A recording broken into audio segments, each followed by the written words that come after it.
ইয়াৰ পাছত আৰু আমি চান্স নেপাওঁ আৰু এইটোৱে আমাৰ শেষ চান্স বুলি ভাবি ল'ব। কেতিয়াও আপোনালোকৰ এই মনটো ভাগিবলৈ নিদিব। আপোনালোকে যদি এই মনটো ভাগিবলৈ দিয়ে ইমান দিনৰ কষ্টখিনি এনেই অথলে যাব। গতিকে আপোনালোকে মোক এটাই কুৱেশ্যন কৰি আছে যে এইবাৰ কাট অফ কিমান যাব।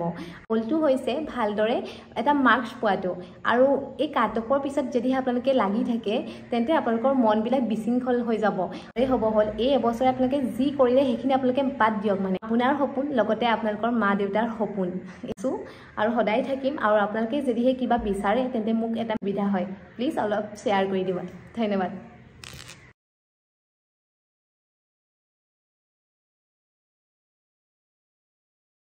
নমস্কাৰ, মোৰ নতুন এটা ভিডিঅ'লৈ আপোনালোক সকলোকে স্বাগতম জনাইছোঁ আৰু আশা কৰিছোঁ আপোনালোক সকলো ভালে আছে আৰু লগতে কুশলে আছে। আৰু আপোনালোকৰ বাৰু অসম পুলিচৰ প্ৰিপেৰেশ্যনবিলাক কেনেকুৱা চলি আছে প্লিজ এটা কমেণ্ট কৰি জনাব। যিহেতু আজি 14 আগষ্ট হ'লেই আৰু আপোনালোকৰ হাতত ছেপ্টেম্বৰ মাহটো আছে। এই ছেপ্টেম্বৰ মাহটোত আপোনালোকে একদম পূৰা জোচ একেবাৰে পূৰা একদম কষ্ট কৰি পিনি ভালদৰে প্ৰিপেৰেশ্যন কৰক। এই এমাহ যদি আপোনালোকে প্ৰেক্টিছ কৰে এই এমাহতো আপোনালোকে বহুতখিনি ইম্প্ৰুভ হ'ব। যদিহে আপোনালোকে এতিয়াও ৰানিং কৰিবলৈ যোৱা নাই তেন্তে ছেপ্টেম্বৰ মাহটো যদি আপোনালোকে মন দি মনৰ পৰা যদিহে আপোনালোকে কষ্ট কৰে তেন্তে আপোনালোকে সেই এমাহৰ ভিতৰত মানে কষ্ট কৰিও ছাকচেছ হ'ব পাৰে। যেহেতু মই কৈছিলোঁ আপোনালোকক মই মাত্ৰ 19 ডে মাত্ৰ 19 দিন প্ৰেক্টিছ কৰি পিনেও অসম পুলিচৰ চাকৰিটো পাই গ'লোঁ। গতিকে আপোনালোকেও যদিহে বিচাৰে মানে কিবা এটা যদিহে বিচাৰে আপোনালোকে মনৰ পৰা বিচাৰিব লাগিব। আৰু যেতিয়া আমি কোনো এটা বস্তু মনৰ পৰা বিচাৰোঁ তেতিয়া সেই বস্তুটো আমাক ভগৱানেও মানে ৰখাব নোৱাৰে, সেইটো মানে ভগৱানেও আমাক দিবই মানে। গতিকে আপোনালোকে কষ্ট লগতে ধৈৰ্য ধৰক। আৰু আপোনালোকে হয়তো ভাবিছে যে ইমান দিন হৈ গ'ল কাৰণ আপোনালোকৰ এপ্লিকেশ্যনবিলাক যিহেতু আপোনালোকে এপ্লাই কৰিছিলে 2023 অক্টোবৰ মাহতে আৰু এতিয়া অক্টোবৰ আকৌ আহিব হ'ল আৰু আপোনালোকৰ সম্পূৰ্ণ এবছৰৰ পাছত আপোনালোকৰ ফিজিকেলবিলাক ষ্টাৰ্ট হ'ব। গতিকে আপোনালোকৰতো ধৈৰ্যটো মানে নাইকিয়া হ'বই। বা আমাৰ লগতো যদিহে এনেকুৱা হ'লহেঁতেন আমাৰো ধৈৰ্য হেৰাই গ'লহেঁতেন। কিন্তু আপোনালোকে ধৈৰ্যটো প্লিজ নেহেৰাব। ইমান দিন আপোনালোকে ধৈৰ্য ধৰিয়ে আছে, ইমান দিন কষ্ট কৰিয়ে আছে, মাত্ৰ আৰু এমাহ সময় আৰু এমাহ সময় আপোনালোকে ধৈৰ্য ধৰক। এই এমাহ যদিহে আপোনালোকে ধৈৰ্য ধৰিব পাৰে তেন্তে জীৱনৰ আপোনালোকৰ সপোনবিলাক পূৰণ হ'ব। আপোনালোকে যিবিলাক সপোন দেখিছিলে সেই সপোনবিলাকৰ কাৰণে আপোনালোকে এই এমাহটো আপোনালোকে ধৈৰ্য ধৰক, মাত্ৰ এমাহ। নিশ্চয় আপোনালোকৰ ভাল ফল লাভ কৰিব। আৰু আমি কষ্ট কৰিবই লাগিব, আমিও কষ্ট কৰিছিলোঁ। আৰু কষ্ট কৰি যেতিয়া কোনো এটা বস্তু পোৱা যাব সেই বস্তুটোৰ মানে মূল্য বেছি হ'ব। যদি আমি কোনো এটা বস্তু ওপৰতে পাই যাওঁ সেই বস্তুটোৰ মূল্য মানে কেতিয়াও নাথাকেই। মানে কেইদিনমানৰ কাৰণে সেই বস্তুটো আমি মূল্য দিওঁ কিন্তু তাৰ পাছত সেই মূল্যটো নাইকিয়া হৈ যায়। কিন্তু যদিহে আমি পূৰা বাৰে বাৰে কষ্ট কৰি কৰি যেতিয়া আমি কোনো এটা বস্তু হাচিল কৰোঁ তেতিয়া সেই বস্তুটোৰ মূল্য বহুত বেছি ওপৰত হয়। আৰু আপোনালোকে যেতিয়া ৰানিং কৰিবলৈ যাব তেতিয়া মনত এটাই ল'ব যে ইমান দিন কষ্ট কৰিলোঁ। কিছুমানেতো এইবাৰ হয়তো ফাৰ্ষ্ট দিছে বা আৰু কিছুমানেতো বহুত বছৰ প্ৰেক্টিছ কৰি বা কষ্ট কৰি আছে কিন্তু সফল হ'ব পৰা নাই। তেওঁলোকে মাত্ৰ এটাই মানে মনত ভাবি ল'ব যে এয়াই লাষ্ট, এয়াই আমাৰ শেষ ইণ্টাৰভিউ আৰু জীৱনটোৰ মানে ইয়াৰ পাছত আৰু আমি চান্স নেপাওঁ আৰু এইটোৱে আমাৰ শেষ চান্স বুলি ভাবি ল'ব। আৰু তেনেকৈ আপোনালোকে দৌৰি যাব, নিশ্চয় সফল হ'ব আপোনালোকে। আৰু আপোনালোকে মনৰ পৰা একদম কষ্ট কৰিব। আমাৰ এতিয়া এনেকুৱা লাগিছে মানে হয়তো নহ'বই নেকি আৰু মানে আপোনালোকৰ মনবিলাক ভাগি গৈছে, গম পাইছোঁ সেইটো কথা। কিন্তু কেতিয়াও আপোনালোকৰ এই মনটো ভাগিবলৈ নিদিব। আপোনালোকে যদি এই মনটো ভাগিবলৈ দিয়ে ইমান দিনৰ কষ্টখিনি এনেই অথলে যাব। গতিকে আপোনালোকে মনটো স্থিৰ কৰক আৰু ধৈৰ্য আৰু একাগ্ৰতাৰে কষ্ট কৰি পিনি আপোনাৰ নিজৰ সপোনৰ পোচাকযোৰ আপোনাৰ নিজৰ শৰীৰত মানে পৰিধান কৰিবলৈ চেষ্টা কৰিব। আৰু এটা কথা আপোনালোকে মনত ৰাখিব যে আসাম পুলিচৰ কাৰণে আপোনালোকে দৌৰি আছে, আসাম পুলিচৰ কাৰণে ৰিটেন টেষ্টৰ কাৰণে আপোনালোকে প্ৰিপেৰেশ্যন চলাই আছে, বাকীবিলাক এক্সামৰ কাৰণে আপোনালোকে প্ৰিপেৰেশ্যন চলোৱা নাই ইমান বেছি। সেইটো আপোনালোকে কেতিয়াও ভুল নকৰিব কাৰণ ইমানখিনি কেণ্ডিডেটছ আছে আপোনালোকৰ। অসম পুলিচৰ যে আপুনি প্ৰেক্টিছ কৰিছে, আপুনি কষ্ট কৰিছে, আপুনিয়ে চাকৰিটো পাব এনেকুৱাওতো মানে নহ'ব।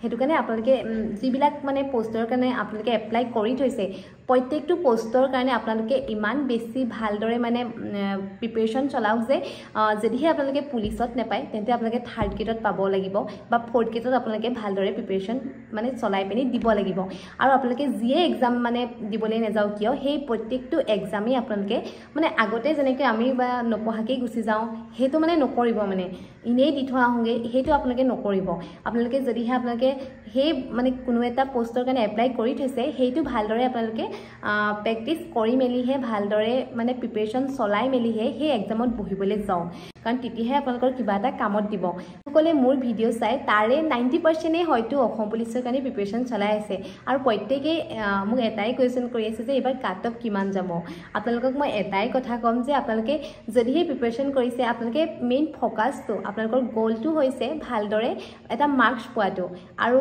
এই কাট অফৰ পিছত যদিহে আপোনালোকে লাগি থাকে তেন্তে আপোনালোকৰ মনবিলাক বিশৃংখল হৈ যাব আৰু আপোনালোকে যেতিয়াই আপোনালোকে কাট অফৰ পিছত বেছিকৈ লাগিব তেতিয়া আপোনালোকৰ মানে বহুত বেছি ভয় এটা সোমাই যাব আপোনালোকৰ আৰু সেই ভয়টোৰ পৰা আপোনালোকে যদিহে ভালদৰে ৰানিং কৰি আছে তেন্তে আপোনালোকে অলপ হ'লেও মানে ভয়তে মানে আপোনালোকৰ অলপ হ'লেও কিবা এটা হৈ যাব গতিকে আপোনালোকক এটাই মই কথা ক'ম আপোনালোকে প্লিজ ভয় নাখাব আৰু কাট অফতকৈ লাগি থকাত মানে কাট অফ কিমান যাব এইখিনিত মানে বেছিকৈ আপোনালোকে লাগি থকাতকৈ আপোনালোকে মেইন যিটো গ'ল আপোনালোকৰ গ'ল সেই গ'লটোত বেছি গুৰুত্ব দিয়ক আপোনালোকে এইটোত বেছি গুৰুত্ব দিয়ক যে আপোনালোকে আজি যদি আপোনালোকে ৰানিং কৰি আছে 7 মিনিটত তেন্তে নেক্সট দিনাখন আপোনালোকে 6 মিনিট 50 ছেকেণ্ডত ৰানিং মানে সোমাবলৈ চেষ্টা কৰক তাৰ পাছত নেক্সট দিনাখন আপোনালোকে 6 মিনিট 49 ছেকেণ্ডত সোমাবলৈ চেষ্টা কৰক তাৰ নেক্সট দিনাখন আপোনালোকে 6 মিনিট 48 ছেকেণ্ডৰ ভিতৰত সোমাবলৈ চাওক এনেকৈ আপোনালোকে সময়বিলাক কমাই আহক মানে ৰানিঙৰ কথা কৈছোঁ আৰু ল'ৰাবিলাকেও তেনেকৈ 3200 মিটাৰ মানে কি 14 মিনিটত নেক্সট দিনাখন আপোনালোকে তাতকৈ কম তেনেকৈ আপোনালোকে টাইমবিলাক কমাই আহক আৰু লং জাম্পো তেনেকৈ আপোনালোকে যদি এক্সিলেণ্ট অহা নাই তেন্তে আপোনালোকে কমাণ্ডই মানে এক্সিলেণ্ট আনিবলৈ চেষ্টা কৰি থাকক বেছিকৈ মানে আপোনালোকে বেছিকৈ যেতিয়া কাট অফ বা এইবোৰ কিবা কিবি মানে ভাবি থাকিব বেছিকৈ আপোনালোকে যেতিয়াই ভাবিব আপোনালোক বিচলিত হৈ পৰিব আৰু আপোনালোকে এটাই ৰিকুৱেষ্ট কৰিছোঁ প্লিজ বিচলিত নহ'ব যদিহে আপোনালোকে বিচলিত হৈ যায় আপোনালোকে লক্ষ্য স্থানৰ পৰা আপোনালোক মানে ফালৰি কাটি যাব আপোনালোকৰ মেইন লক্ষ্যটোৱেই হৈছে যে এটা ভাল মাৰ্কছ কেৰি কৰা আৰু যেতিয়া আপোনালোকে এটা ভাল মাৰ্কছ কেৰি কৰিব তেন্তে আপোনালোকক কোনেও ৰখাব নোৱাৰে মানে গতিকে মানে এইবাৰটো কম্পিটিশ্যন হ'ব কিন্তু আপোনালোকে ভয় নাখাব আনক দেখি ভয় নাখাব কিন্তু আপোনাক দেখি যাতে আনে ভয় কৰে সেইটো আপোনালোকে সদায় মনত ৰাখিব গতিকে এইটোৱে আপোনালোকক ক'লোঁ যে আপুনি ভয় নাখাব কাট অফ হয়তো 30 ঘৰত যাব গতিকে আপোনালোকে হ'ব হ'ল এই এবছৰে আপোনালোকে যি কৰিলে সেইখিনি আপোনালোকে বাদ দিয়ক মানে আপোনালোকে বহুত বেছি ৰানিং কৰিছিলে হয়তো আপোনালোকৰ কিছুমানৰ 6.5 মিনিটত আহিছিলে কিন্তু আপোনালোকে প্ৰেক্টিছ নকৰাৰ কাৰণে হয়তো আপোনালোকৰ আকৌ মানে 8 মিনিটত আহি গ'ল বা কিছুমানৰ টাইমিং নিমিলা হৈ গ'ল আপোনালোকে হয়তো এৰি দিছে সেইটো কাৰণে আপোনালোকৰ এইটো হৈছে কিন্তু প্লিজ সেইখিনি আপোনালোকে পাহৰি যাওক যিখিনি আগতেই কৰিলে আপোনালোকে প্ৰেক্টিছ সেইখিনি চব পাহৰি যাওক মাইণ্ডটো ফ্ৰেছ কৰক আৰু মাইণ্ডটো ফ্ৰেছ কৰি আপোনালোকে আকৌ নতুনৰ পৰা ভালদৰে প্ৰেছ কৰি দিয়ক নিশ্চয় আপোনালোকে পাৰিব আপোনালোক বহুত বেছি শক্তিশালী হয় আৰু আপোনালোকে মনত মানে আত্মবিশ্বাসটো মেইন হয় আপোনালোকে নিজৰ ওপৰত বিশ্বাস ৰাখক যে এইখিনি চাকৰিৰ ভিতৰত আপোনালোকৰ এটা চাকৰি আপোনাৰ বুলি আপুনি ভালদৰে ৰানিং কৰি যাওক আৰু যেতিয়া আপোনালোকে ৰানিং কৰিব যেতিয়া আপোনালোকৰ উশাহ নাইবা মানে ভৰিকেইটা ৰৈ দিওঁ কৰিব তেতিয়া আপোনালোকৰ এটাই মনত ৰাখিব যে আপোনাৰ সপোন লগতে আপোনালোকৰ মা দেউতাৰ সপোন এই দুটাই মনত ৰাখিব বাকি সব আপোনালোকে পাহৰি যাব অকল নিজৰ সপোনটো আৰু আপোনালোকৰ মা দেউতাৰ সপোনটো যিটো মানে মা দেউতাই আপোনালোকক লৈ দেখিছে কিমান বেছি ভাল লাগিব কওকচোন যিদিনাখন আপোনালোকৰ মানে ৰিজাল্ট দিব মেৰিট লিষ্ট ল'ব তেতিয়া সেই মেৰিট লিষ্টখনত যেতিয়া আপোনালোকৰ নামটো থাকিব তেতিয়া কিমান বেছি ভাল লাগিব আপোনালোকে বেছি সুখী হ'ব মা দেউতা গতিকে মা দেউতা সুখী হ'লে আমি সকলো সুখী ন গতিকে সেইখিনিয়ে আজি মই এই ভিডিঅ'টোত এইখিনিয়ে ক'লোঁ আৰু যদি কিবা ভুল হৈছে প্লিজ ক্ষমা কৰি দিব আৰু লগতে নতুন মই ভিডিঅ' আকৌ আপলোড কৰিব চেষ্টা কৰিম আপোনালোকৰ লগত আছোঁ আৰু সদায় থাকিম আৰু আপোনালোকে যদিহে কিবা বিচাৰে তেন্তে মোক এটা মেছেজ কৰিব কিবা জানিবলগীয়া থাকিলে আৰু বহুত বেছি আপোনালোকৰ বেষ্ট উইচেছ থাকিল আপোনালোকলৈ ভালদৰে প্ৰিপেৰেশ্যন কৰি যাওঁ আৰু আজি এই ভিডিঅ'টো মই ইমানতে শেষ কৰিছোঁ আৰু আপোনালোকে যদিহে নতুনকৈ মোৰ চেনেলটো ভিজিট কৰিছে তেন্তে প্লিজ লাইক কমেণ্ট আৰু শ্বেয়াৰ কৰি দিব যাতে যিসকলে ৰানিং কৰি আছে তেওঁলোকে অলপ হ'লেও মানে মটিভেশ্যন হয় যিসকলে ধৈৰ্য হেৰাই গৈছে তেওঁলোকৰো অলপ সুবিধা হয় প্লিজ অলপ শ্বেয়াৰ কৰি দিব ধন্যবাদ